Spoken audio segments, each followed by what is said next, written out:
So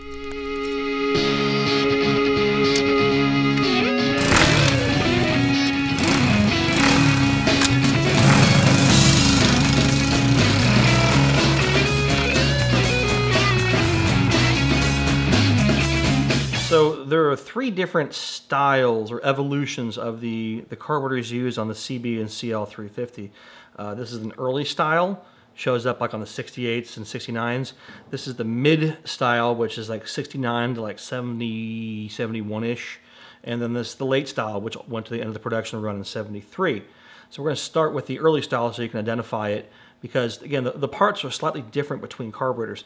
Now, don't let what you see here fool you, because we have like these two carburetors, for example, are going to be left-hand side carburetors, and this one happens to be a right-hand side carburetor because it has a different mounts on it. But the guts are all the same, and that's what we're trying to focus on, is the guts. So let's go ahead and we'll take a look at the early style carburetor first.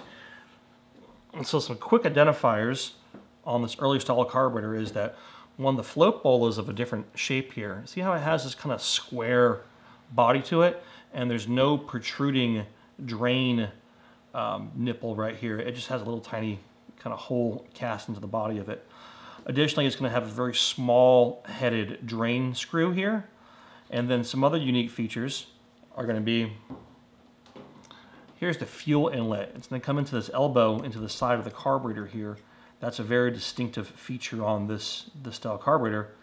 And finally, on the outside, this is our idle mixture screw right here. I'm just going to rotate it a little bit that way. And you can see how the screw and the spring are on the outside of the body hanging out. So that's an early style carburetor. I'm going to pop the bowl off and actually show you what's inside the bowl, because it is different as well.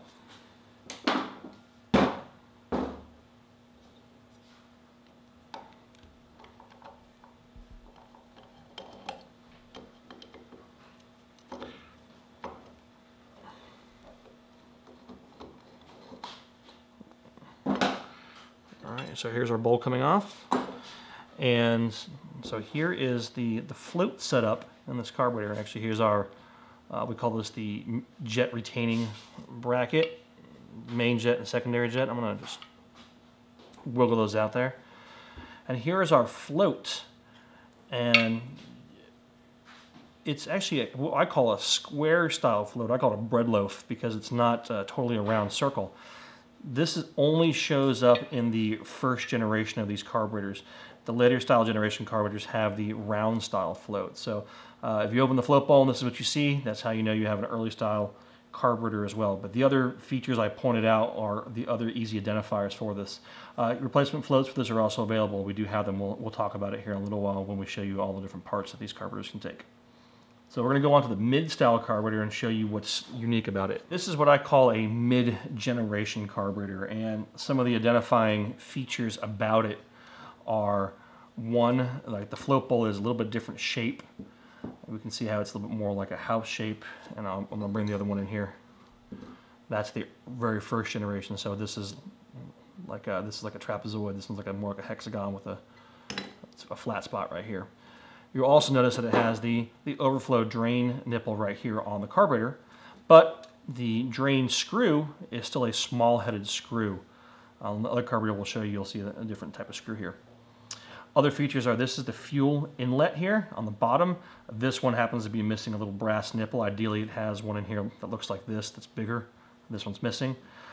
And then on the outside again, it also has the external idle mixture screw, where you can see the spring and the idle mixture screw on the outside of the carburetor.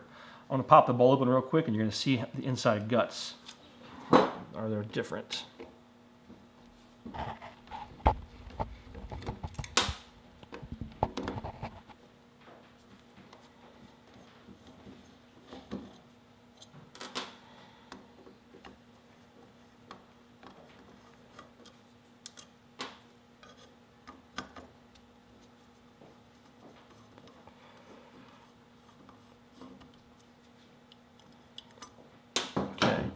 Bolt's coming off. Okay, so here's a look at what we call the mid-style inside carburetor here, and once again, let's see if I can wiggle the, they're not wanting to come out right now. That's okay. This one has what we call the round style floats because they are just a pure circle. This is the more common float you're going to find in a 350 carburetor, is this style. So both the mid style and the late style use this type of float. Also, I'm going to point this out right here. See this little plug right here? On some of the versions, it's aluminum like this, and other ones, it's plastic. This is actually was a passage plug for the mixture. And sometimes this plug is missing or it's loose, and if that happens to be the case on your carburetor, it should be epoxied back in place, or you have to end up fabbing something to put in there, because if it's missing, you're going to have all sorts of tuning problems. That's just something to keep an eye on when you actually take the carburetor apart. But other than that, this is what we call the mid-generation carburetor. It's probably, you know, we see these decently, a decent volume of them. And then we're going to show you what the late style carburetor is and some of the features on it that's a little bit different. All right, so this is what I call the late style carburetor that showed up kind of like in the, let's say like 71 to 73 kind of production window there. Its easy identifiers are this larger, large head drain screw on the float bowl. See, that's much bigger than that one there. So that's a quick identifier right there. But it does have the overflow plug.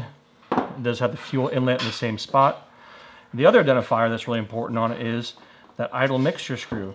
As you can see, that's the head of the screw right there. Just a flathead, and it's within this chamber inside the body. I'm going to go ahead and pull out this late style mixture screw here so you can actually see how it's a little bit different in shape. On the early style, it's just completely different. Alright, there we go. See how we have some threads on the head of the screw, and the body of it is very kind of pointy there, so that's a late style mixture screw. There's also a spring that's in here, a little tiny washer and O-ring, so you have to make sure you fish all that stuff out when you do your rebuild, because otherwise it'll stay jammed in there. As far as the float bowl goes, it's going to be exactly the same as the mid style. It uses the round float in it, and all of the parts are the same. So that is some of the major identifiers. It's going to be the mixture screw and also the larger head drain screw. But don't be fooled. You know, this style float bowl could show up on an earlier carburetor and vice versa, especially if someone else has messed with the bike before you. So that's not your only sign. Really, it's going to be the mixture screw style. So I hope this video has been helpful to you, so you can identify what kind of 350 carburetor you have and all the different parts you might need to get the rebuild done properly for your bike. This is Brendan, the Common Motor Collective. That's common-motor.com on the internets.